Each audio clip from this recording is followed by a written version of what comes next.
Bonsoir à toutes et à tous et bienvenue dans cette nouvelle édition du journal. Il est 19h, merci de votre fidélité. Ce soir, nous serons accompagnés d'Abdallah Miran. Bonsoir. Bonsoir. Vous êtes donc le représentant du collectif des arbitres. Nous reviendrons avec vous sur l'actualité. Ce sera juste après les titres de la journée.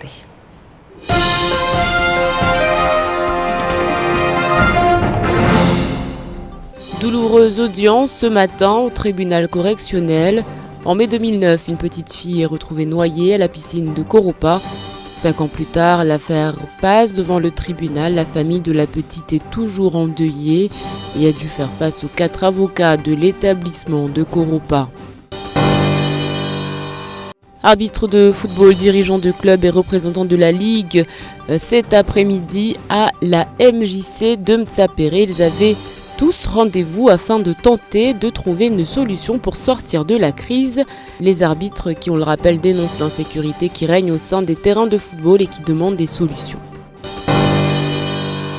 Et puis après le colloque VIH-Sida qui s'est tenu en octobre dernier à Saint-Gilles-les-Bains, quel bilan pour Mayotte? Le territoire était invité pour la première fois. Le rendez-vous était destiné à dresser un état des lieux épidémiologiques des différents pays de la région sous la thématique de l'égalité des soins. L'occasion pour nous de faire le point sur la situation.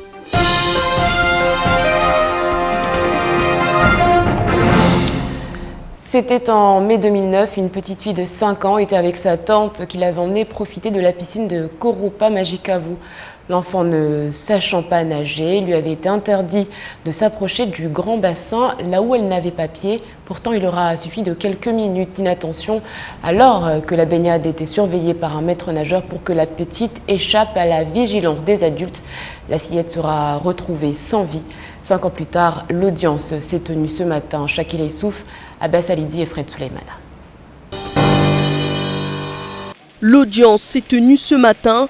Une audience difficile au cours de laquelle la tante de Zarma, celle qui l'accompagnait le jour de sa disparition, était aux côtés de la maman effondrée face à 4 avocats défendant l'établissement de Koropa. Les 4 défenseurs auront eu les mots durs à son encontre en tentant de démontrer que ses responsabilités il devait y avoir. Elle reposait alors sur les épaules de cette tante qui n'aurait pas surveillé l'enfant dont elle avait la garde. Il était question d'évoquer, de débattre de la responsabilité pénale du responsable de la piscine, mais aussi parler de la mort accidentelle d'un enfant. C'est très douloureux puisqu'il y a une famille à juste titre était là, qui demande justice et qui demande aussi à ce que les responsabilités soient clairement évoquées. C'est pas toujours facile, donc c'est un dossier extrêmement douloureux et très difficile à tout point de vue. C'est maître Julien Chevin qui a eu la très lourde tâche de reprendre ce dossier qui lui avait été confié 4 jours auparavant. Le parquet pour sa part est revenu sur les fautes commises par la société tenant la piscine, tout en relevant toutefois que les enfants sont en premier lieu sous la surveillance des parents. Un long retour sur les règles de sécurité obligatoires inhérentes à ce type d'établissement ont cependant rééquilibré le débat, tout comme le rappel de la présence de ce ponton qui n'avait pas été enlevé et qui empêchait de voir ce qui se passait à cet endroit du bassin. Le jugement a été mis en délibération, il sera rendu le 4 décembre prochain. Une semaine après le coup de gueule des arbitres, les responsables de la Ligue de football de Mayotte ainsi que les directeurs de clubs et les arbitres eux-mêmes se sont réunis autour d'une table à la MJC de Mtsapéré afin de tenter de trouver une issue à la crise. Pendant plus d'1 heure, chacune des parties présentes a ainsi fait part de ses solutions pour combattre le climat de violence qui s'est installé sur les terrains depuis quelques mois. Camille Leca, Abbas Alidi et Nourdine Abdourahim. Ils l'ont fait entendre, les arbitres ne supportaient plus d'être victimes de violences pendant les matchs de football. Aujourd'hui, ils ont enfin eu l'occasion de chercher des solutions avec les responsables de la Ligue et les directeurs des clubs de Lille. Et à la sortie, les arbitres semblent satisfaits. À la réunion, on a tiré une bonne conclusion. La sécurité de ces arbitres va se faire dans le règlement, d'après le règlement qu'on a conclu aujourd'hui, que déjà la sécurité de tout le monde va être faite. 15 personnes, c'est-à-dire 10 personnes sur l'autre session, 5 personnes sur le visiteur. Donc là, déjà, c'est un pas. Une bonne nouvelle pour le football mahorais, car la colère des arbitres avait causé bien des remous. Plusieurs matchs avaient été annulés et le championnat était même sérieusement menacé. Pour la Ligue de football, la réunion est aussi positive pour le dialogue. Reste maintenant à bien appliquer les réglementations. Maintenant, je pense que le travail va continuer. Il va falloir se revoir avec les arbitres, avec le responsable de la Ligue, avec le préfet, comme nous l'avons souligné ici, avec le procureur de la République, pour que les lois qui sont déjà là, qui existent, soient appliquées et qu'on retrouve la sérénité à Mayotte, dans les villages, dans les quartiers et dans les stades. La journée s'achève donc sur des avancées, en espérant que la situation ne dégénère plus sur les terrains. Abdallah Miran, est-ce qu'on peut dire que les arbitres sont pleinement satisfaits aujourd'hui ? Alors, sur ce point de vue-là, satisfait certainement, parce qu'on s'est dit que la Ligue de foot s'est bien mobilisée sur cette problématique, mais aussi on a reçu cet après-midi les présidents des clubs et les dirigeants de certains clubs qui sont venus aussi nous apporter leur soutien et apporter des solutions pour... de toute façon, on va tous dans le même sens. C'est la continuité de l'arbitrage et surtout du football à Mayotte. Donc, on est sorti satisfait, certes, mais bon, on garde quand même nos petites réserves en espérant que ce soit que des réserves, mais qu'à l'avenir, nous puissions arbitrer avec sérénité. Est-ce que ça veut dire aujourd'hui que la situation est débloquée, notamment au niveau des matchs, et que les arbitres, du coup, vont, dès ce week-end, se réapproprier les terrains de football ? Alors, pour les amoureux du football, oui, c'est que nous avons décidé que dès ce week-end, nous allons reprendre le sifflet, comme on dit chez nous. Nous allons faire officier les matchs, mais sous certaines conditions qu'on a émises, qui ont été partagées et par la Ligue et par les dirigeants qui étaient présents. C'est-à-dire, un premier point, parce que vraiment, on a dit qu'on aimerait continuer à arbitrer les matchs de foot, mais on ne se sent pas en sécurité. Donc, c'était vraiment la sécurité qui était soulevée. Donc nous avons réussi à souligner 3, 4, voire un peu plus de points, mais 3 points principaux. Ce point qui était déjà évoqué la semaine dernière, c'est-à-dire l'équipe recevante doit nous fournir 10 personnes qui feront office d'agents de sécurité. Ces 10 personnes-là doivent être inscrites, identifiables et identifiées sur une liste. Aujourd'hui, on a aussi rajouté 5 personnes venant de l'équipe visiteuse. Donc l'équipe visiteuse doit rajouter encore 5 personnes afin d'optimiser notre sécurité. Un deuxième point, c'est que l'arbitre, quand il arrive au terrain de foot, il arrive toujours plus ou moins 1 heure avant le match. Donc l'arbitre doit être sous les responsabilités de l'équipe recevante, c'est-à-dire l'équipe dirigeante doit s'occuper de l'arbitre depuis son arrivée sur le terrain jusqu'à son départ. Et enfin, juste un point qui existait déjà, mais qu'on a été un peu laxiste là-dessus, les personnes qui doivent rester sur le banc de touche doivent être inscrites sur la feuille de match. C'est-à-dire ce sont des personnes qui sont identifiées. Si ils sont responsables d'un comportement déplacé, l'arbitre sait à qui s'adresser.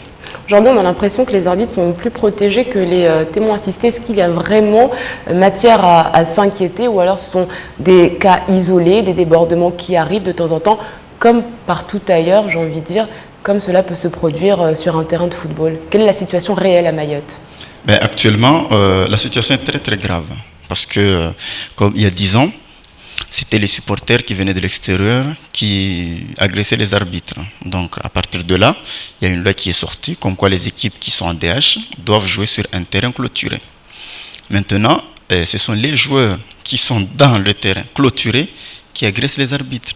Et dernièrement, c'est la cerise sur le gâteau, les dirigeants qui sont censés être responsables, éduquer les joueurs ainsi que les supporters, ce sont eux-mêmes qui viennent agresser les arbitres. Donc la situation est plus que gravissime.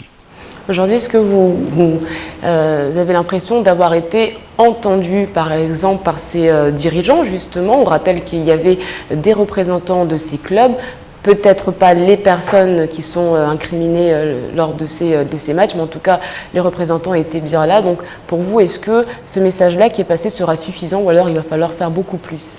Alors, pour l'instant, on s'est dit que de toute façon, les personnes qui étaient présentes aujourd'hui, c'était des personnes qui aiment le foot et qui ne, excusez-moi du terme, qui ne foutent pas le bordel. C'est clair, parce que s'ils sont venus ici, c'est parce qu'ils ont voulu trouver une solution. Certes, ce ne sont pas les personnes qui sont responsables de ces incivilités.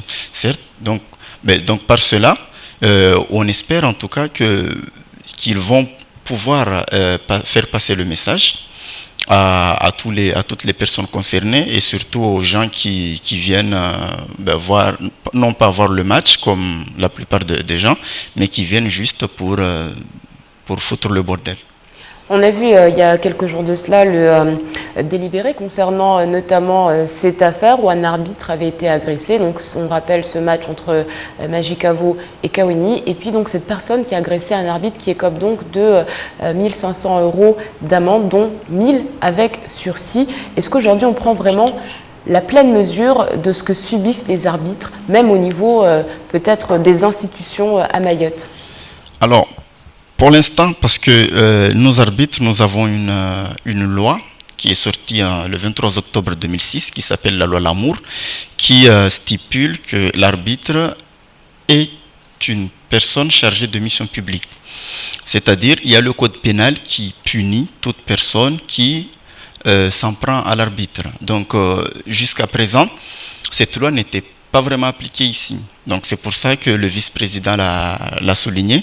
Il a eu le procureur ainsi que le préfet. Donc nous allons certainement nous voir assez tôt pour effectivement mettre en place ces genres de mesures qui doivent donc assurer plus notre sécurité. Dans un sens, parce que normalement une personne qui agresse un arbitre doit être mise en garde à vue avant le jugement. Et cette personne-là, par exemple, parce que la loi stipule qu'une personne qui agresse un arbitre qui malheureusement aurait été agressé physiquement et qui aurait un arrêt de travail, par exemple, qui va jusqu'à 8 jours ou moins, ou même pas d'arrêt de travail, cette personne-là risque de 45 000 € d'amende et 3 ans d'emprisonnement ferme. Donc je pense que si le procureur ainsi que le préfet ils viennent se réunir avec nous et avec la Ligue pour justement punir ces gens d'incivilité et donc infliger les sanctions qui doivent être exemplaires, je pense que ça va servir de leçon pour les prochains incivils. Justement, et on clôturera donc sur cette question. Combien d'arbitres sont concernés donc, par cette situation, donc, par toutes ces mesures qui vont être prises? Et est-ce que vous notez une évolution par rapport à ce flux justement d'arbitres? Est-ce qu'il y en a plus? Est-ce qu'il y en a moins aujourd'hui à Mayotte? Est-ce qu'on est en manque d'arbitres? Peut-être parce qu'il y a de plus en plus d'incivilité sur les terrains. Alors, comme on a pu le relever, l'année dernière, comparer le nombre d'effectifs d'arbitres par rapport à cette année, l'effectif a beaucoup chuté et je pense que sans surprise, ça a certainement un rapport avec ce genre d'incivilité. Parce que personnellement, je n'aimerais pas partir de chez moi le week-end au lieu de rester avec ma famille ou aller faire quoi que ce soit, d'aller me rendre sur un terrain de foot et revenir avec un pied cassé ou un œil à moins. Donc, combien d'arbitres en 2014? On est dans les 200, à peu près dans les 260 arbitres, alors qu'on avait atteint les 300 arbitres l'année dernière. Donc en tout cas, voilà, cette réunion qui a eu lieu cet après-midi, des solutions qui ont été donc trouvées et les arbitres qui espèrent donc qu'elles seront très prochainement appliquées. Ils restent donc vigilants. Merci beaucoup Milan Abdallah d'avoir répondu à toutes nos questions. Merci à vous. Bonne soirée. Bien qu'on en parle trop peu, le sida est une réalité à Mayotte. Il y a un mois, Jacques-Martial Henry, élu du Conseil général chargé des affaires sociales, s'est rendu pour la première fois à un colloque VIH-sida organisé à La Réunion. L'objectif affiché était de dresser un état des lieux épidémiologiques dans l'océan Indien. Alors, où en sommes-nous aujourd'hui, Camille Leca? 10 à 12 nouveaux cas de VIH sont déclarés chaque année pour 100 000 habitants, selon l'Agence régionale de santé. C'est indéniable, le sida est présent à Mayotte et pourtant la maladie est taboue. Plus tabou que par le passé, car si l'on en croit le Conseil général, la sensibilisation a reculé ces dernières années.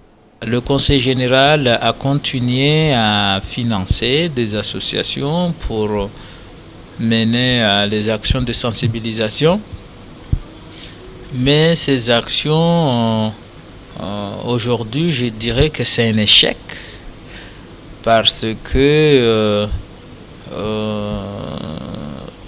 on avançait beaucoup plus des personnes et non des informations.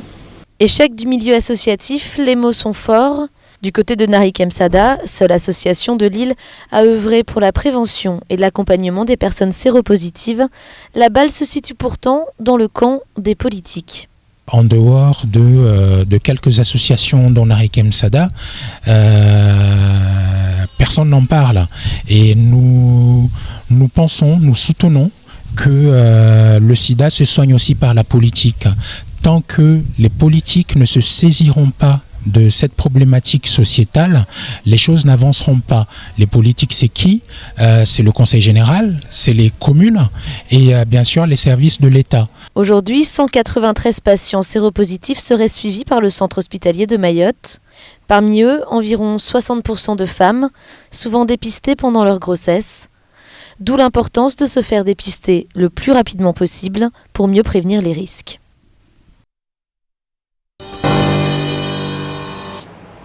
À noter que le numéro vert Mayotte InfoSida, le 74 32, ouvert par l'association Narikem Sada, est à votre écoute. La ville de Mamoudzou investit pour le confort des administrés et entame de grands chantiers de réfection et d'aménagement des voiries. Il commence par la rue de l'Internat qui est dans un piteux état, il faut le dire, et ce depuis de nombreuses années. Des travaux qui coûtent plus de 400 000 € et qui devraient être terminés d'ici un mois. Mais les rues et les voiries sont en mauvais état pour le moment. Les administrés regardent ça donc avec beaucoup de bonheur. Shakila Issouf et Fred Suleiman. Une rue plus sécurisée, en plein travaux et déjà les automobilistes, les piétons se sentent plus rassurés et empruntent la rue de l'Internat avec sérénité. Une rue fréquentée par bon nombre de lycéens et d'enseignants, heureux de voir enfin la rue délimitée par deux trottoirs. Je suis au lycée là, à Mamoudzou, et en remontant chez moi, j'ai failli me faire percuter par un camion, mais bon, maintenant il y a les trottoirs. Donc je pense que c'est plus sécurisé, ça va nous permettre de mieux circuler de chez moi au lycée. Ouais, maintenant qu'il y a eu des travaux, bien sûr, je passe là et puis c'est plus facile surtout que de faire le tour vu que ça n'a pas encore été fait, donc voilà. Alors c'est beaucoup mieux qu'avant, mais comme les travaux ne sont pas finis, donc on espère qu'effectivement la route sera beaucoup plus praticable une fois que tout sera mis en ordre. C'est quand on investit que l'on prépare l'avenir. Le message de la nouvelle équipe municipale est clair, priorité à l'investissement. Ainsi, avec l'arrivée des nouvelles recettes des impôts locaux, ils ont une marge de manœuvre pour agir. Il faut dire que le chef-lieu tend à se développer à l'image des autres capitales d'outre-mer. La route de Bonovo qui va être refaite aussi, comme d'autres voies qui vont venir, parce qu'il y a aussi la route de Kaweni qui mène au lycée. Il y a aussi cette route-là qui mène au collège de Doujani. Il y a d'autres routes encore dans la commune où vraiment, ça nécessite vraiment une intervention. 435 501 € d'investissement pour les premiers travaux de réfection et aménagement des voiries. Le but est de redonner une autre image à la ville de Mamoudzou en tenant en compte des difficultés des citoyens de la ville. Un plan d'aménagement mis en place en collaboration avec la COLAS et d'autres entreprises privées qui répondent aux appels d'offres. Sur fonds propres, les travaux qu'entreprend la mairie permet de bénéficier des dotations de l'État qui emprunte à la commune pour investir.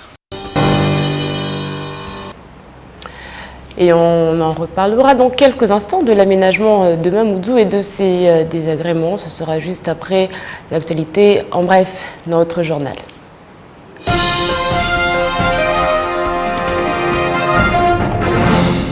Le rachat de SFR par Numéricable a été validé il y a quelques jours par l'autorité de la concurrence. Aujourd'hui, Un bouleversement est attendu. Jean-Michel Eguissip, le fondateur d'Only, a été nommé à la présidence de SFR Réunion Mayotte et Yann Deprince, directeur général délégué Océan Indien d'Outre-mer Télécom, devient directeur général de SFR Réunion. La formule est étonnante car les cadres SFR sont évincés. Dans tous les cas, Mayotte attend toujours de voir qui sera le repreneur de Only sur le département. La CGPME s'en prend à la CSSM et s'interroge.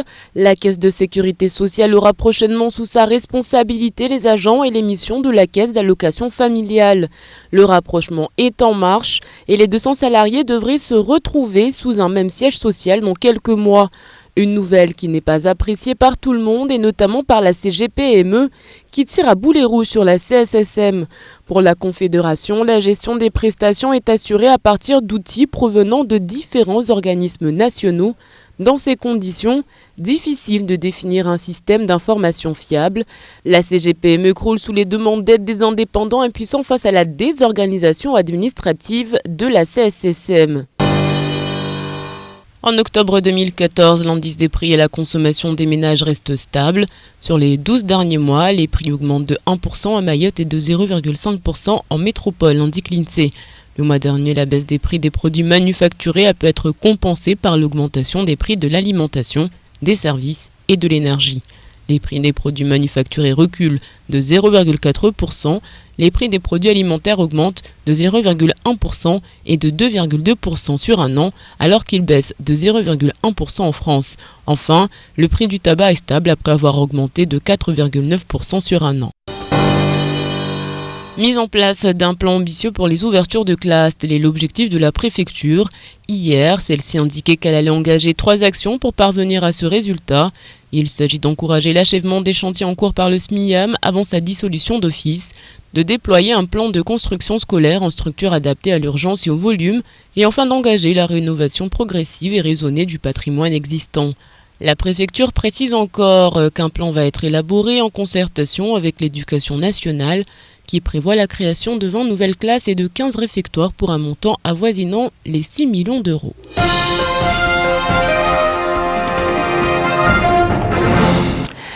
Et alors que Mamoudzou est en plein chantier, il y a ceux qui en pâtissent. C'est le cas de celui que l'on surnomme 15 ans. L'homme dirige le snack Le Bangali situé face à la MJC de Mtsapéré. Depuis que les travaux ont commencé, il a perdu plus de la moitié de ses clients. Les images sont signées à Bassaliti. Du gravier, une zone de chantier, des agents, mais pas de clients. La situation dure depuis plus de 3 semaines. Cette zone de Mtsapéré est en chantier et l'une des personnes les plus impactées, c'est lui, celui que l'on surnomme 15 ans. L'homme gère son snack d'une main de fer. Avec 4 salariés à payer tous les mois, la situation devient compliquée pour lui. Il n'arrive plus à vendre ses sandwichs. Ils ont commencé déjà le 24, c'était un week-end. Jusqu'à aujourd'hui, c'est pas fini. J'ai perdu beaucoup de clients. Et il y avait un férié, c'était un lundi. Moi, je croyais qu'ils vont finir lundi. Déjà, eux, ils m'avaient proposé qu'ils vont passer lundi. Ils n'ont pas passé lundi. Ils ont fait n'importe quoi. L'homme envisageait de porter plainte. Mais que faire? Avec la saison des pluies qui commence, les travaux pourraient prendre encore plus de retard. Son chiffre d'affaires en pâtit. Il ne vend désormais plus que 3 à 4 sandwichs par jour. Une catastrophe pour son chiffre d'affaires. Je cherche des aides, parce que ça ne m'est jamais arrivé. Et là, je suis un peu perdu. 4 personnes pour les payer, c'est beaucoup. Les travaux de réfection devraient prendre fin à la fin du mois. Mais 15 ans, lui ne sait pas comment il va pouvoir se remettre de ce coup dur. La peur est d'autant plus grande qu'entre-temps, ses clients ont dû trouver une autre solution pour déjeuner à midi. C'est la fin de cette édition. Merci à vous de l'avoir suivi. Demain, Journée internationale des droits de l'enfant. N'hésitez pas à souhaiter une bonne fête à Edmond. Dans quelques instants, la météo d'Ornella Périne, suivie du journal en maoré et du temps de parole. N'oubliez pas, vous pouvez nous retrouver en multidiffusion grâce à OM5. Je vous souhaite une excellente soirée sur KTV. On se retrouve demain pour un nouveau journal Kwahiri.